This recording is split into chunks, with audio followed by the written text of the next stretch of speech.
sera la journée nationale de lutte contre le harcèlement scolaire, harcèlement direct, mais aussi cyberharcèlement. Et avec nous pour en parler ce midi, Anne Faillefer, présidente de Cybarso, Prévention Cyberharcèlement.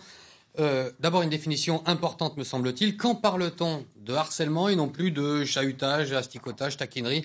Quand est-ce que la ligne jaune est franchie, en fait? Alors, en fait, c'est quand il s'agit d'actions qui sont répétées. Voilà, à partir du moment où il y a des intentions de nuire à une personne par des moqueries, par différentes actions qui font que la personne va être blessée, va être affectée physiquement ou psychologiquement, on parlera de harcèlement. Alors, il y a les actions physiques, les actions directes dans la cour d'école ou dans les couloirs de l'école, mais il y a aussi une méthode plus perverse, plus indirecte, mais aussi à l'audience plus large.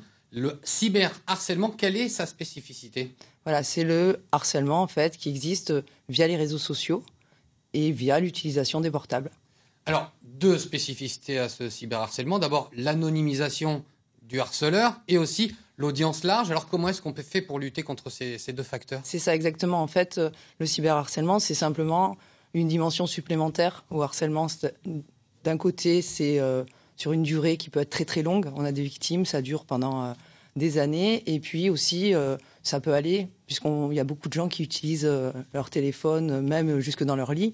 Donc, constamment, on peut être confronté à ça. Alors, de quelles armes dispose-t-on pour lutter contre ce cyberharcèlement? Alors, il y a plusieurs moyens de se protéger. Déjà, il faut vérifier tout ce qu'on va mettre en ligne. En fait, il faut se dire que ça peut être visible par tout le monde. Donc, il faut vraiment avoir une réflexion avant de poster des photos, des éléments qui nous concernent. Donc, il faut vérifier les paramétrages des différents sites qu'on utilise.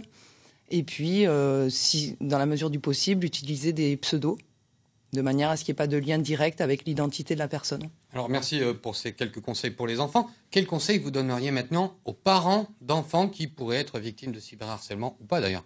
Oui, parce qu'en fait, il faut envisager cette question avec toutes les personnes qui encadrent justement ces enfants, que ce soit l'école, la famille.